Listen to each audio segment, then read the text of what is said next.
tous et bienvenue dans cette première vidéo de l'année 2020. Alors avant toute chose, bien évidemment, je souhaite vous souhaiter à toutes et tous une très belle année, qu'elle soit encore plus belle que l'année 2019. Alors dans cette vidéo, vous l'avez vu dans le titre, on va faire une petite rétrospective de mon année 2019 et je vais ensuite vous parler de mes objectifs de 2020. Alors je vais d'abord commencer par ce qui a été moins réjouissant en 2019 pour passer ensuite au positif. Mais donc la première chose qui a été assez difficile, c'est que j'ai perdu ma tante au début d'année, en mars 2019. J'ai perdu ma tante, en fait elle est rentrée à l'hôpital et elle en est plus ressortie. Donc elle a passé une semaine en chambre normale, elle a passé 5 semaines aux soins intensifs, pour qu'au final les médecins nous disent qu'on ne pouvait plus rien faire pour elle. Et que, ils avaient tout essayé et que, la seule solution maintenant c'était de la laisser partir. Et donc elle a passé 2 semaines en soins palliatifs. Ma tante n'avait que 55 ans, donc voilà, c'était quelque chose d'assez difficile. Il a fallu soutenir toute la famille, soutenir ma maman parce qu'elle perdait sa petite sœur, soutenir mon autre tante parce qu'elle perdait également sa petite sœur. Il a fallu soutenir mes cousins, soutenir mes oncles. Mon plus jeune cousin, heureusement, sa compagne était là quand même pour nous aider aussi, pour nous soutenir également. Mais c'est vrai que ça a été une période relativement difficile, une période relativement compliquée, qui rappelait également des mauvais souvenirs, parce que j'en parle pas souvent, mais j'ai déjà perdu énormément de membres de ma famille. J'ai perdu mon papa brutalement aussi, mais mon papa s'est retrouvé aussi à l'hôpital. Enfin voilà, ça a rappelé beaucoup de mauvais souvenirs, je vous en ai jamais vraiment parlé, mais je pense que je ferai un jour une vidéo un peu plus longue où je vous parlerai justement des personnes que j'ai perdues, des deuils que j'ai pu vivre, parce que voilà, un deuil c'est toujours une période qui est compliquée à vivre, et je pense que je vous en parlerai un jour, peut-être pas tout de suite, mais en tout cas quand je me sentirai prête. Et donc voilà, ça a été assez compliqué. Et 2 semaines après le décès de ma tante, je perdais un de mes collègues dans des conditions un petit peu similaires. Mon collègue avait 35 ans et je travaillais avec lui pratiquement tous les jours. On s'entendait très bien, donc ça a été assez compliqué à gérer ce début d'année. Alors, au niveau de la santé, 2019 n'a pas été non plus la meilleure des années. Je pense que je n'en ai jamais parlé en vidéo, mais je suis atteinte d'une maladie auto-immune plus que probablement arthritique. Et donc je passe de médecin en médecin pour essayer de trouver ce que j'ai. Ce que personne n'a encore trouvé pour l'instant, hein, donc c'est génial. Je fais examen sur examen, voilà. Et ici, en décembre, je suis allée voir un spécialiste, un médecin interniste, donc qui a une vue globale sur le système interne du corps humain, qui m'a dit que j'étais plus que probablement atteinte d'une spondylarthropathie, donc qui est une maladie arthritique en fait, sauf que on ne sait pas exactement quoi, donc j'ai encore des examens à faire. Je vous avoue que c'est assez chiant et que parfois j'en ai marre de devoir courir de médecin en médecin, de faire examen sur examen, mais d'un autre côté j'ai quand même envie de savoir ce que j'ai, dans le fond, mettre un nom sur une maladie, ne fût-ce que ça.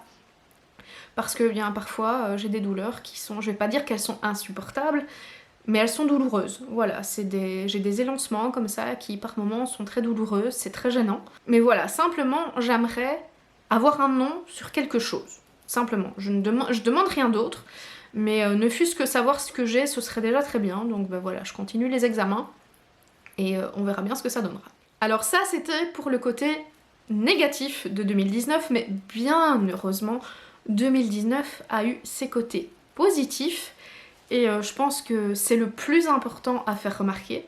Donc une des premières choses en fait en 2019, c'est que j'ai pris le statut d'indépendant complémentaire qui me permet de pouvoir professionnaliser le blog et la chaîne.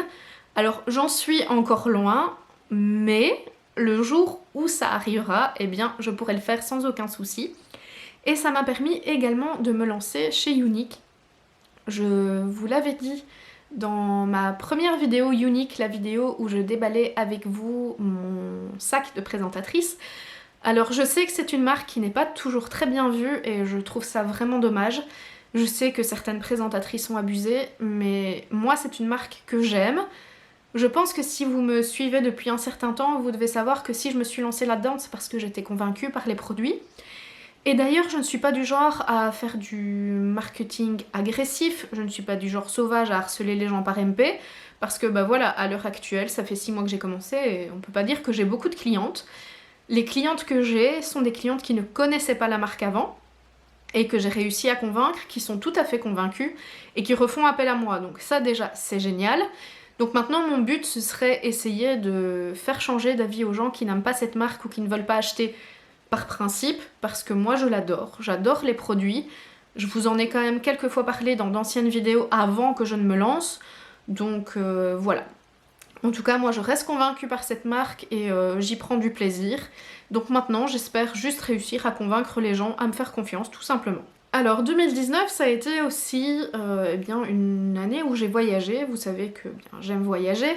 Et j'ai découvert pour la première fois la magnifique ville de Florence et j'en garde mais de tellement bons souvenirs.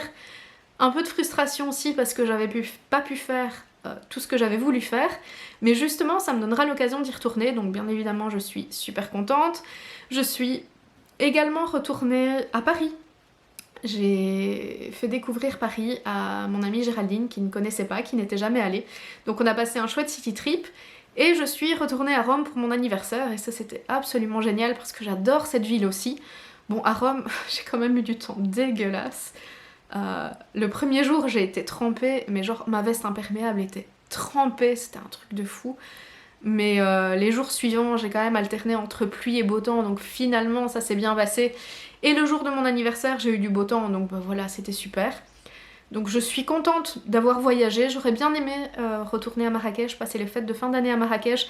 Malheureusement ça n'a pas pu se faire cette année, j'espère que ça se fera à un autre moment, j'espère pouvoir y retourner l'année prochaine quand même. Mais voilà, globalement c'était une chouette année niveau voyage. Alors une des choses importantes aussi de mon année 2019, eh bien c'est mon changement capillaire. Je me suis quand même recoupé les cheveux pas mal. Il y a 2 ans j'avais quand même recoupé 30 cm, j'avais les cheveux qui m'arrivaient à peu près ici. Et au départ je comptais simplement les recouper jusque là, les recouper juste un petit peu. Et puis suite à une erreur d'appréciation de ma part, j'ai donné le feu vert à ma coiffeuse pour recouper un peu trop. Et finalement, eh bien, je n'ai jamais adoré autant une coupe de cheveux et j'en suis mais tellement ravie. Ça a vraiment changé quelque chose en moi. Alors c'est bête de dire ça comme ça, mais je ne sais pas, je me sens plus moi avec cette coupe de cheveux. J'ai l'impression que c'est la coupe de cheveux qui me va, que j'aurais dû adopter depuis longtemps et que je n'osais pas adopter, simplement parce que j'avais peur que ça ne m'aille pas. Et puis finalement, ben voilà. Ça a été un gros changement, mais franchement un changement que j'adore. Alors en 2019 aussi, j'ai testé le soin énergétique et ça je vous avais fait un article sur le blog. Je vous le mettrai en barre d'infos si ça vous intéresse. Et ce massage énergétique m'a renforcée dans certaines convictions que j'avais déjà et m'a renforcée dans l'idée que je devais plus me faire confiance. C'est une expérience que vous devez tenter. Je peux pas vous raconter comme ça tout ce que j'ai ressenti exactement. Je vous le décris un peu dans l'article que j'ai écrit sur le blog parce que je l'ai écrit dans la foulée. Mais c'est quelque chose qui m'a vraiment fait du bien. Je me suis sentie assez sereine à la fin de ce soin énergétique. Et voilà, confortée dans certaines croyances que j'avais, confortée dans l'idée que je dois suivre mes intuitions, que je dois m'écouter moi, que je dois me faire confiance. Et quand on n'a pas confiance en soi, comme c'est mon cas, eh bien c'est assez compliqué. J'ai découvert une personne adorable qui a pratiqué ce soin sur moi et une personne qui a pu déceler en moi des choses dont j'avais jamais parlé à personne.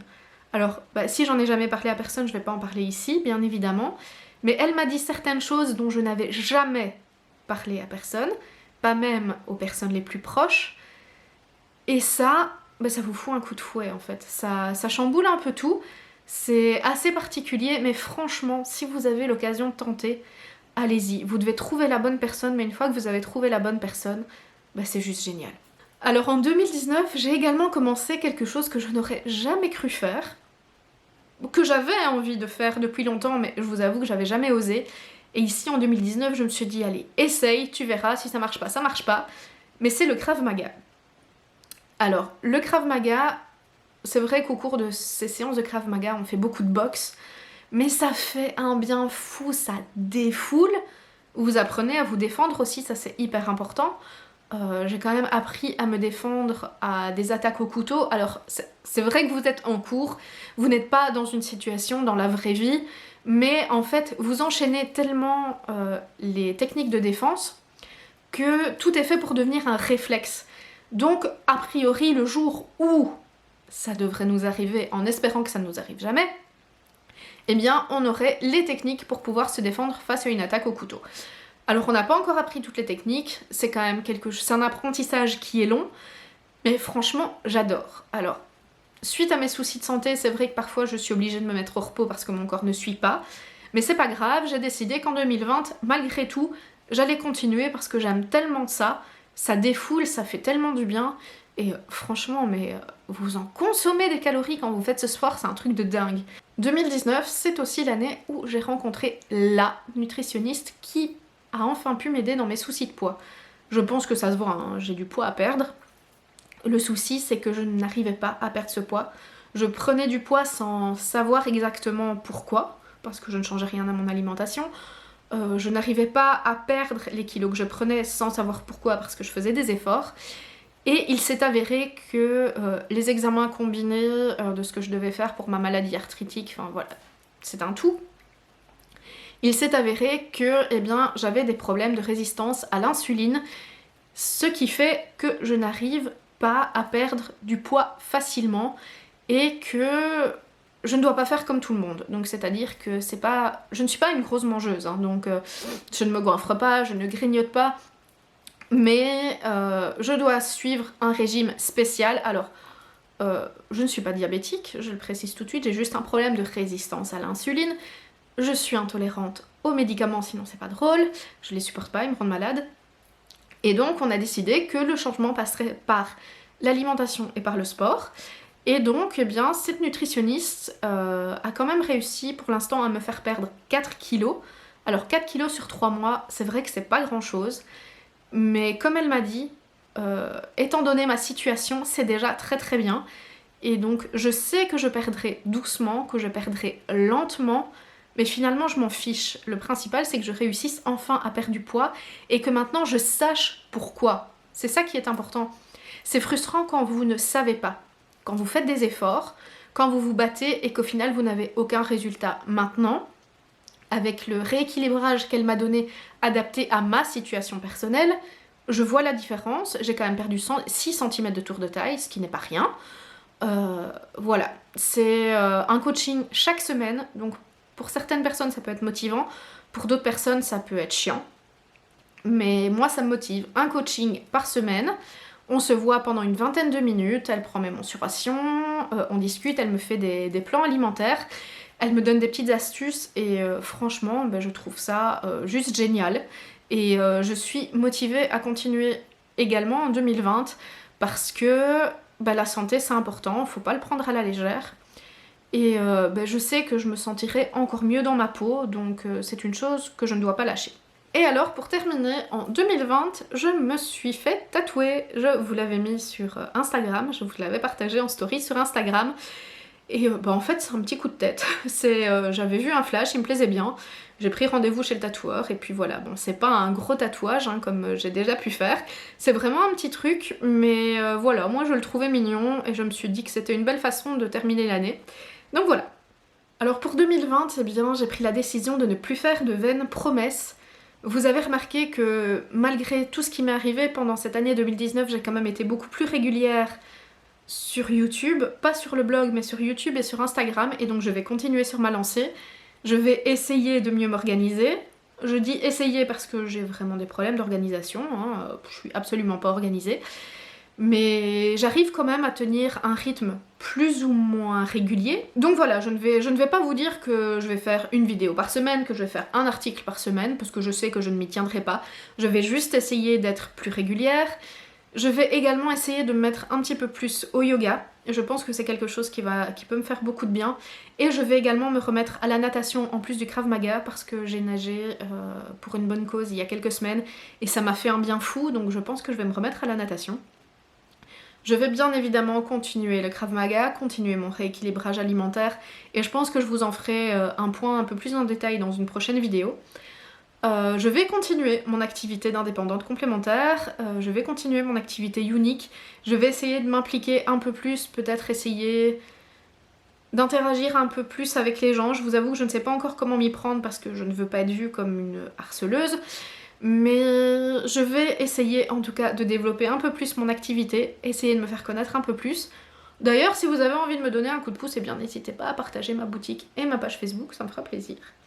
Et tout simplement, 2020, eh bien, j'ai juste envie que ce soit une année où je prends soin de moi, où je m'écoute, où je fais des choses qui me tiennent à cœur et où j'arrête de trop réfléchir et de trop culpabiliser, tout simplement. Voilà, j'espère que cette petite vidéo rétrospective et bilan vous aura plu. Si c'est le cas, eh bien n'hésitez pas à liker la vidéo, à la partager, n'hésitez pas à me laisser vos objectifs de l'année en commentaire. Et n'hésitez bien évidemment pas à vous abonner à ma chaîne si vous aimez ce que je fais, ça me fait toujours énormément plaisir. Et en attendant la prochaine vidéo, comme d'habitude, on se retrouve sur les réseaux, prenez soin de vous, et je vous embrasse. Ciao!